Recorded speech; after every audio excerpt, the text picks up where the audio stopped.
Occupational English Test. Listening Test. This test has 3 parts. In each part, you'll hear a number of different extracts. At the start of each extract, you'll hear this sound. You'll have time to read the questions before you hear each extract, and you'll hear each extract once only. Complete your answers as you listen. At the end of the test, you'll have 2 minutes to check your answers. Part A. In this part of the test, you'll hear 2 different extracts.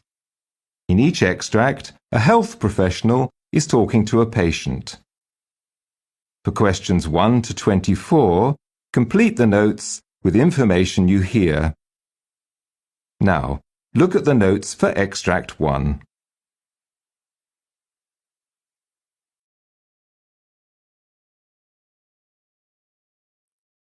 Extract 1, questions 1 to 12.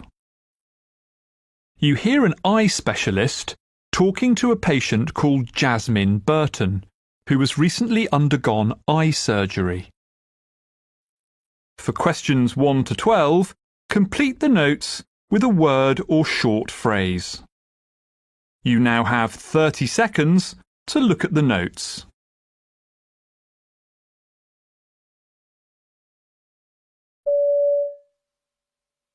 I've got your notes here, Mrs. Burton, but as we're meeting for the first time, could you begin by telling me a little about your eyesight and the treatment you've had over the years?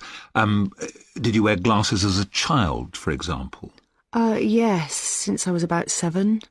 My parents were concerned by the way I held a book when I was reading, so they took me to an optometrist. He told them I had some kind of astigmatism. Am I right in assuming that's myopic rather than hyperopic? Well, yes, I'm nearsighted, if that's what you mean. That's right. Some people actually have mixed astigmatism. They're far-sighted in one eye and near in the other. Oh, well, that's not me. Right. And as well as my astigmatism, as you probably noticed, my eyes flicker. I'm not aware of it myself, but other people comment on it sometimes. I think you call it nystagmus. It meant that when I had my eye surgery, they preferred to use a general rather than a local anaesthetic. OK, so did anyone ever tell you what they thought might have caused the condition? Well, I was once told that my generally poor eyesight is most probably down to the fact that I don't have enough pigment in my eye. Right. On the whole, my eyes have never really caused me any significant difficulties, however. I've always had to wear glasses, so that's part of life now. I suppose the only thing is that driving's always been out of the question.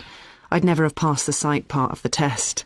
That's probably a good thing because it takes me some time to focus, which could make me pretty dangerous if I was ever behind the wheel of a car.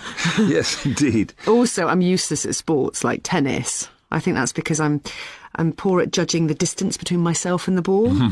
That was a pain as a teenager, but I've never particularly wanted to play since then. And I've hardly had any issues at work because of my sight. I'm a receptionist in a hotel, and I've never had any difficulty reading computer screens or anything, fortunately. You've had your eyes regularly checked throughout your life, presumably? Yeah, that's right, every couple of years. My prescription has changed a little over time, but not that much. Though I certainly couldn't manage without reading glasses these days. About 3 years ago, I was told a cataract was developing in my right eye. Right. It was a few years before they decided to remove it. That was this February, and it all went very smoothly. Good. And you were pleased with the result? Yeah, I was, thrilled. If only all our failing parts could be replaced so easily. However, when I had the routine checkup a couple of weeks after the operation, I was told there was some clouding. Opacity? Opacity, yeah. I think was the word they used. In the capsule containing the new lens. It's a bit disappointing. They could clear it with a laser if it gets to be a real problem, but my flicker makes that rather a risky option. I knew that there's a greater chance of developing a detached retina after a cataract op. Yes. But I'm glad to say they found there wasn't any evidence of that in my case. Oh, good. All they did was make an appointment for me to be checked out again in 6 months' time. But they said I should get in touch if I felt concerned about my eyes. And is that what brings you here today? Yeah, because I am bothered about a couple of things. So firstly, I've noticed more floaters than usual. I Right. don't know if that's something to worry about or not. More annoying is the fact that I'm much more troubled by glare than I used to be, so I wanted to ask your opinion on that. OK, well, let's start by...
Extract 2.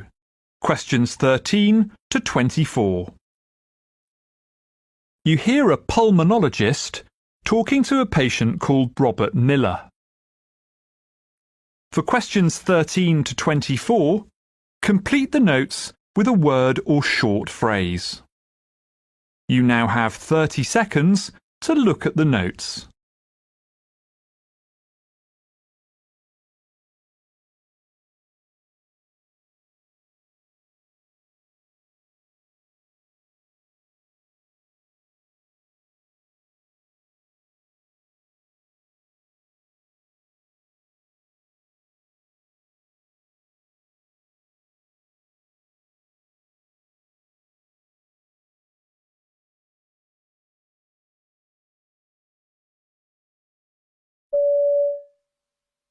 Good morning, Mr. Miller. Now, looking at your notes, I see you've been having a few problems recently. Could you tell me a little about what's been happening in your own words? Well, yeah, it's a combination of things, really. To kick off, I feel pretty tired most of the time. Just haven't got the energy I used to have. Right. And I've got this cough. It's there all the time, and it feels dry. I mean, I'm not coughing up phlegm or blood or anything like that. But the worst thing, which really bothers me, is that I'm so short of breath. Even if I'm just getting dressed in the morning or going up a few steps, I have to stop because I get breathless so quickly. And I've lost quite a bit of weight, too. I mean, I didn't notice at first because it was very gradual, but all in all, I'm about 10 kilos lighter than I was 6 months ago. Right. I've not been dieting or anything. I love my food. Okay. And, well, have you noticed anything else? Yeah, just take a look at my fingers. The tips look swollen, don't they? And it's the same with my toes, which are bulging out at the end, too. It's weird. And my nails, I don't understand it. They've become soft. They're not hard like they used to be. Look. Okay. I see what you mean. And tell me a little about yourself. What you do for a living? Well, till recently, I worked as a farm laborer. Did it for about 20 years in total. It was hard, physical graft, and it finally got to the stage where I just couldn't cope with it anymore. Right. It really took it out of me. So this last couple of years, I've been a security guard, working nights at a local DIY warehouse. It's a bit boring, and the late shifts took a bit of getting used to, but it's okay. And, are you finding it less physically demanding? That's right. I just haven't got the stamina now for anything else. In fact, I've even had to give up my golf. Can't manage it anymore. Any spare time now goes on looking after my pigeons. I've done that since I was a teenager. Oh, very nice. And what about your medical history? Now, I see you were diagnosed with hypertension last year, and you're taking beta blockers at the moment for that. That's right. My GP said it'd help. Something the GP also said when I saw him about my breathing problems was that he heard what he called crackling noises in my chest. Okay. I can't hear them, but he could through the stethoscope. Okay. And is there any family history of breathing or lung problems or any serious illnesses that you know of? I don't think so. My mother was always healthy, but my dad developed bad eczema as an adult. I remember the red patches on his hands and face, but he didn't have any lung problems as far as I know. Right. And, well, looking at your previous tests, you were diagnosed with hypertension about 6 months ago. You had... an echocardiogram, to check my heart. Yes. And a chest x-ray about 4 weeks ago after I saw my GP. That came back okay, as far as I know. I see. I'm not keen on hospitals, to be honest. Am I going to need to have lots more tests? Well, I'm going to suggest you have what's called an arterial blood gas test. This will let us check how well your lungs are working, how they move oxygen into your blood and remove carbon dioxide from it. Okay. And I'm also going to order a CT scan. Now, this will be more revealing than the chest x-ray you had, and I may then prescribe a course of corticosteroids. This will depend on what the tests show up. Now, I'd start you on a relatively low dose, and then we'll see how...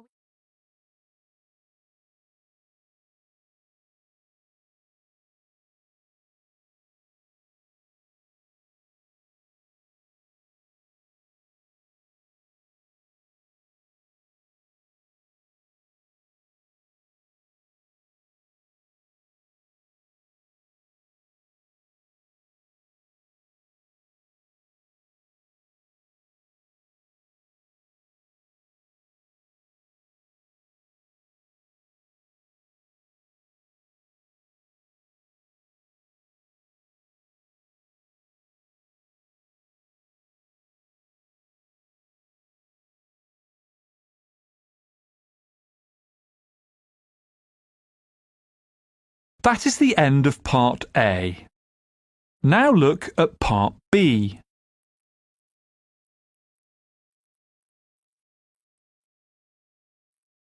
Part B. In this part of the test, you'll hear 6 different extracts. In each extract, you'll hear people talking in a different healthcare setting. For questions 25 to 30, choose the answer A, B or C which fits best according to what you hear. You'll have time to read each question before you listen. Complete your answers as you listen. Now look at question 25. You hear a dietitian talking to a patient. Now read the question.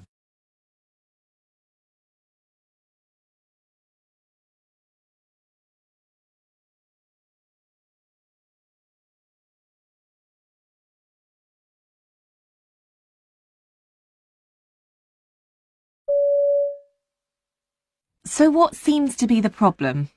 I feel such a failure. I'm sure people think that if I just tried harder, I could lose weight. Maybe I need more willpower. Well, firstly, well done for seeking medical help. Actually, being overweight or obese is a medical problem because being overweight changes how your body works. Oh, thanks, but I do feel that it's my fault for being this way. Well, I hear what you say, but please understand that these days we consider that obesity is a disease, like high blood pressure or asthma.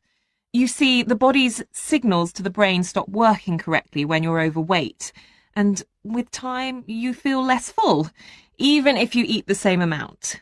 And when you cut calories, your body tries to use less energy to keep your weight the same.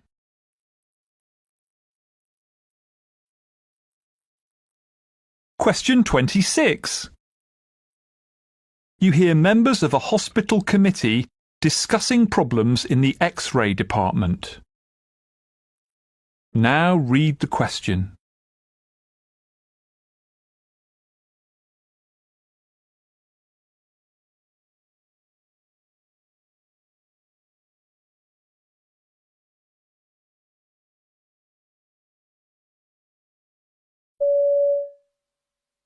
So next on the agenda is the problems in the X-ray department. Nick, would you like to fill us in here? Well, as you all know, this is a very busy department, so we have 4 X-ray machines in all, including one in the fracture and orthopedic clinic area. But recently, one of the other X-ray machines developed a fault, and so we had to apply for authorization for the purchase of a new tube for it. There's been some kind of hold-up with the paperwork, and while we've been waiting, patients are being brought into the fracture and orthopedic area for X-rays there instead. And of course, that's causing further congestion.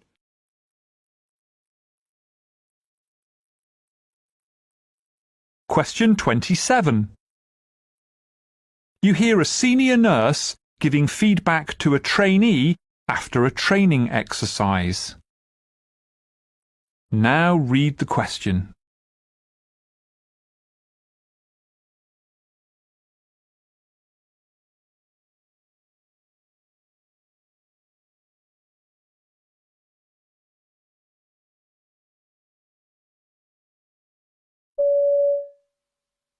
OK, that went quite well, didn't it? But it took you a while to work out where the CPR board was kept. Yeah. So what does that tell you about this scenario? We need to check where things are before doing anything else. Exactly. And of course, it takes a second or two to put the head of the bed down, because you've got to have that part of the bed flat before you slip the board in. I wish there was a quicker way. So do I put the CPR board under, or would I normally hand it over to somebody else? It makes no difference as long as it's done.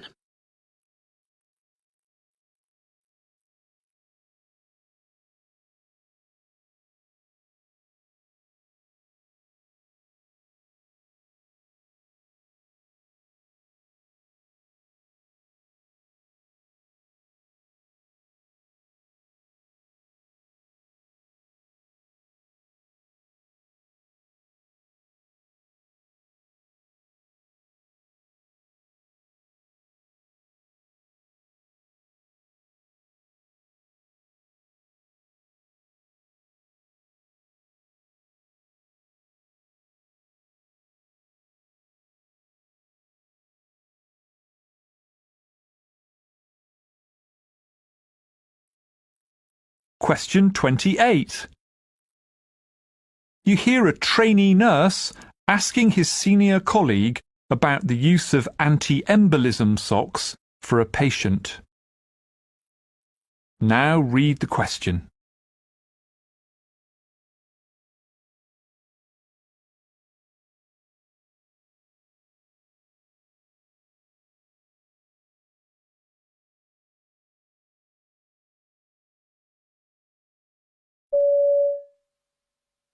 I noticed that Mrs. Jones isn't wearing the usual anti-embolism socks, but I didn't want to ask her why not because she was asleep. Is it because her legs are swollen? Well, sometimes we don't recommend the socks if there's severe swelling with edema, but that's not the case here. Mrs. Jones was actually given them initially on admission last night, but she told us this morning that her lower legs were feeling numb. She described it as having no feeling. Until we've checked out the reason for that, for example, it could be an underlying condition which could damage her arterial circulation. We're reducing the risk of thrombosis by pharmacological means. Oh, I see.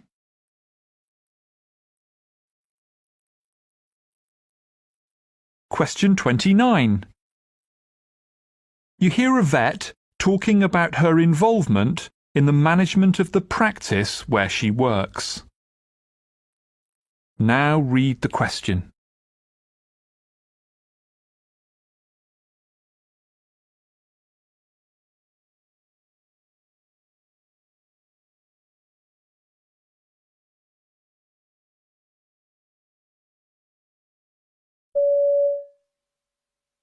At first, when I took over the financial running of the practice, I felt rather thrown in at the deep end.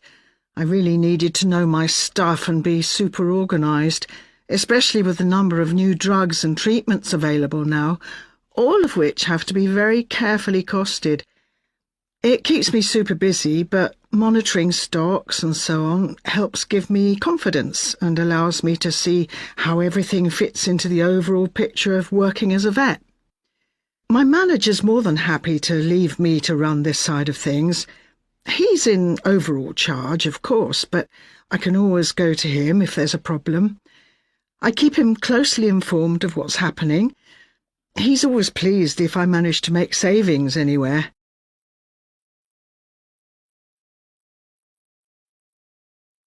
Question 30. You hear a physiotherapist giving a presentation about a study she's been involved in. Now read the question.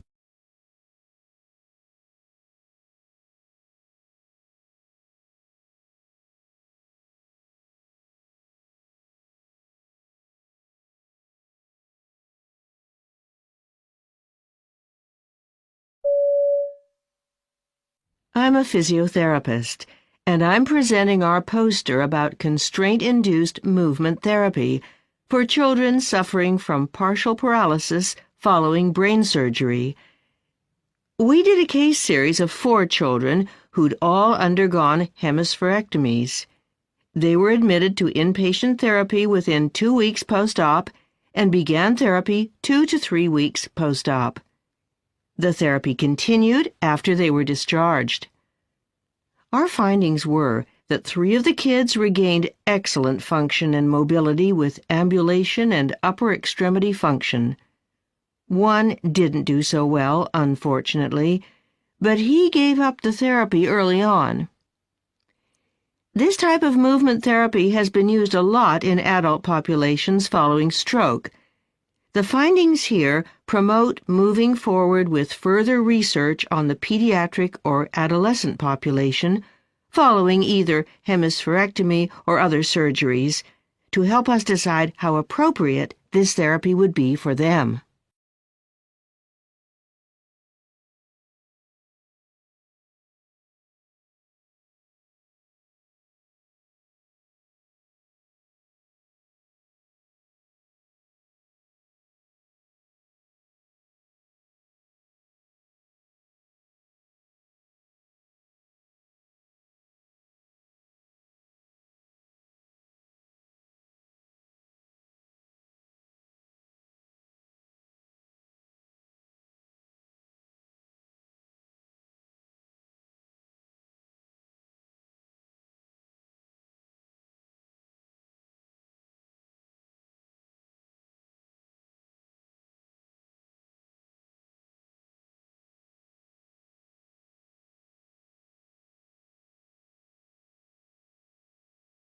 That is the end of Part B. Now look at Part C. Part C. In this part of the test, you'll hear 2 different extracts. In each extract, you'll hear health professionals talking about aspects of their work. For questions 31 to 42, choose the answer A, B or C which fits best according to what you hear. Complete your answers as you listen. Now look at Extract 1. Extract 1, questions 31 to 36. You hear an interview with a neurosurgeon called Dr. Ian Marsh, who specialises in the treatment of concussion in sport. You now have 90 seconds to read questions 31 to 36.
My guest today is Dr. Ian Marsh, a specialist in the treatment of concussion in sport, and a co-author on a new set of guidelines. So, Dr. Marsh, what's the aim of these new guidelines?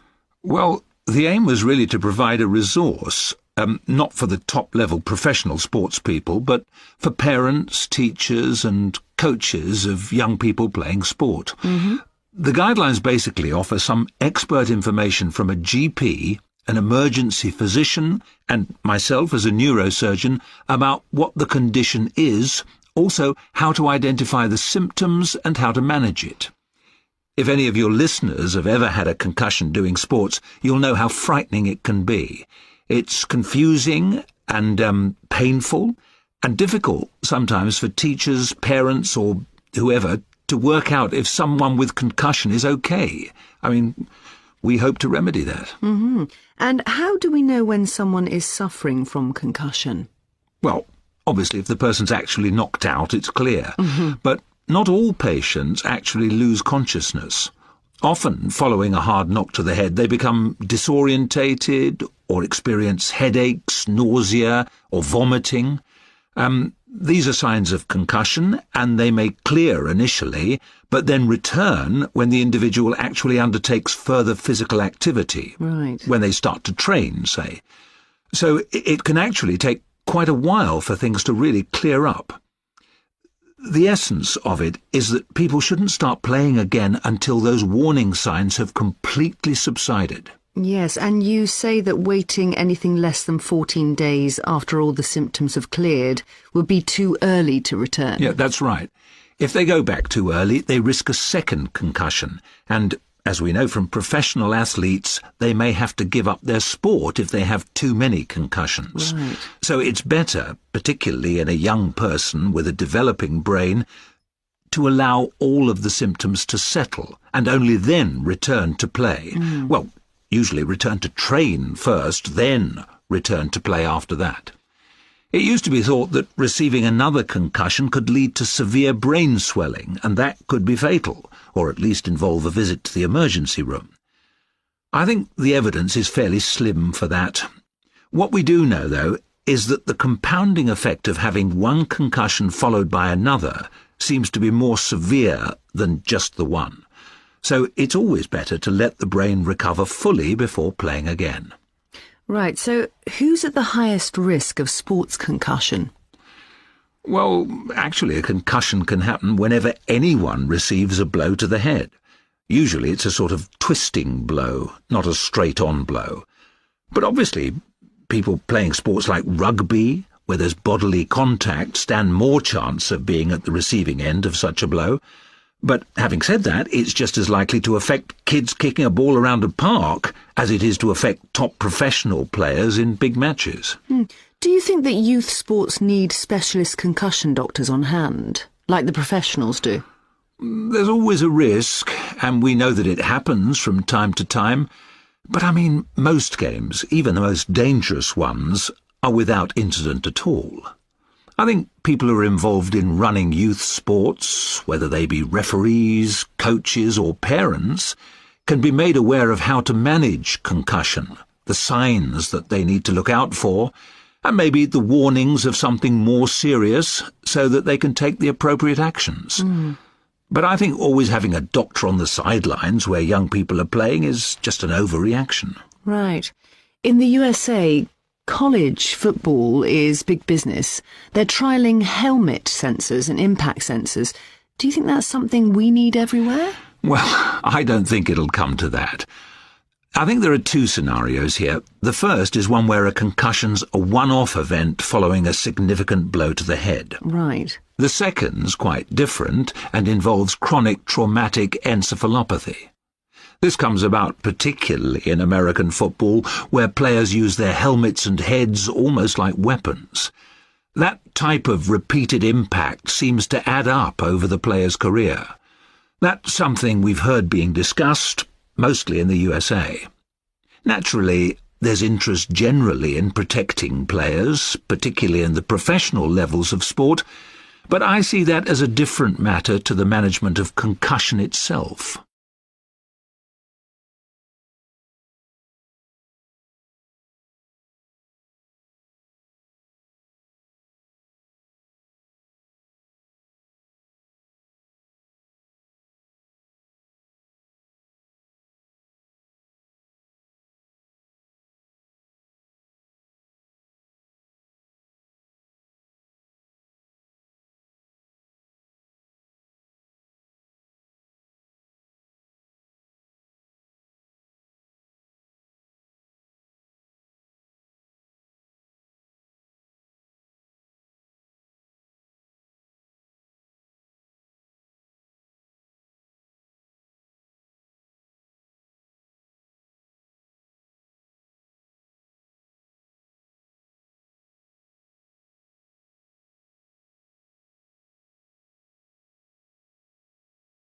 Now look at Extract 2. Extract 2. Questions 37 to 42. You hear a presentation by a consultant cardiologist called Dr. Pamela Skelton, who's talking about a research trial called SPRINT, which investigated the effects of setting lower blood pressure targets. You now have 90 seconds to read questions 37 to 42.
Hello, I'm Dr. Pamela Skelton, consultant cardiologist at this hospital, and I'm talking about the recent SPRINT study into the effects of setting lower blood pressure targets, which in turn affects the advice and medication which patients are given.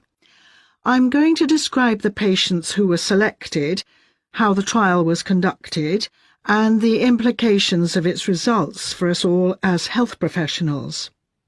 First, the trial itself. It involved over 9,000 hypertensive participants, aged 50 plus, most of whom were on blood pressure medication.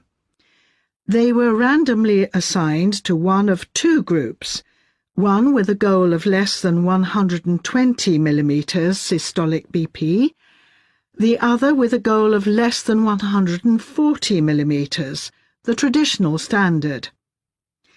The intention was to follow these patients for 5 years, factoring in the usual dropout rate. As it turned out, however, the trial was stopped after just 3 years, thanks to an all-cause mortality reduction of nearly 30% for the 120 group, which was definitive and shocking, but wonderful. As I mentioned, the participants were over 50s, and it goes without saying that as people age, they develop more diseases and health problems as a matter of course. But there was a specific group of over 75s who did just as well as younger patients. Before the trial, some medics referred to the natural stiffening of the arteries with aging, suggesting that 120 was too low a target for the over 75s, risking an increase of dizzy spells, which would affect general well-being. But this concern turned out to be unfounded. Others thought there would be a failure to take the number of tablets needed to reach a BP of 120, especially among older participants. Again, this wasn't an issue. The average needed was just 3 per day. The over 75s, already on various drugs, didn't object to extra medication. Participants from this age group who didn't finish the trial were taken out because some conditions, which were already present, worsened. For example, in some cases, obesity levels rose too high. To manage their blood pressure, participants were given standard drugs, nothing experimental, just drugs that are readily available and low cost. Another key factor was that blood pressure was measured in a very specific way. Rather than give patients an arm cuff for at-home 24-hour ambulatory monitoring, an automated machine was used at the hospital. This took 3 separate readings and averaged them. Also, readings were taken while staff were out of the room to avoid what's called white coat syndrome in patients. Now, some of you may be familiar with the ACCORD study into blood pressure levels several years ago, which in some respects was similar to SPRINT. There are some differences, though. For example, ACCORD was about half the size of SPRINT, and unlike SPRINT, the ACCORD study allowed diabetic patients to take part. Despite this, in general, the ACCORD participants were rather lower risk than those in the SPRINT trial, probably because of the slightly lower average age. The ACCORD trial didn't show a statistically significant benefit for overall cardiovascular outcomes, but there was a clear 40% reduction in strokes, even though that was a secondary outcome. So, to summarise, the SPRINT trial seems to support 120 as a recommended blood pressure target. This is doubtless a landmark study, and importantly, one which was sponsored by government rather than by the interests of pharmaceutical corporations. I recommend a note of caution, though, as SPRINT does contradict previous findings. The Cochrane view, in 2011 for example, said that lowering to under 140 didn't produce a change in the risk of death overall. However, we must bear in mind that Cochrane was looking retrospectively at trials which weren't actually focused on the same particular issue. So it's worth doing a full and systematic evaluation to see where the SPRINT trial fits in with what we already know. It's interesting that a few GPs have already been working with older patients to hit lower blood pressure goals, and the new data will doubtless encourage greater take-up of this more interventionist line of attack. But the SPRINT results don't mean that everyone with hypertension should be dropping to under 120.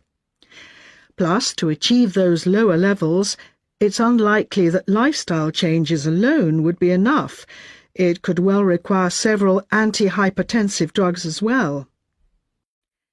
There remain some unanswered questions, of course. For example, whether other groups, like those with a lower heart attack risk, need to keep their blood pressure that low. So, while SPRINT can help guide doctors' decisions about some patients, it doesn't mean that a new universal standard for blood pressure is in order. Instead, it's a good reason for everyone to discuss with their doctor their own ideal and particular target.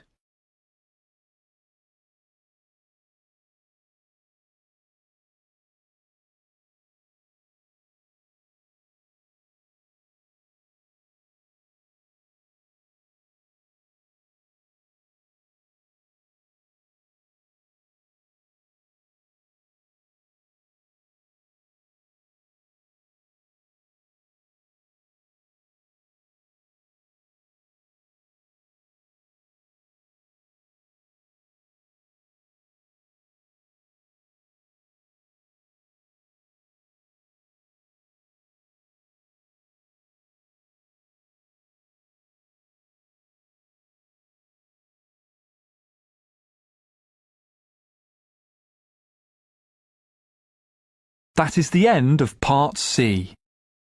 You now have 2 minutes to check your answers.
That is the end of the listening test.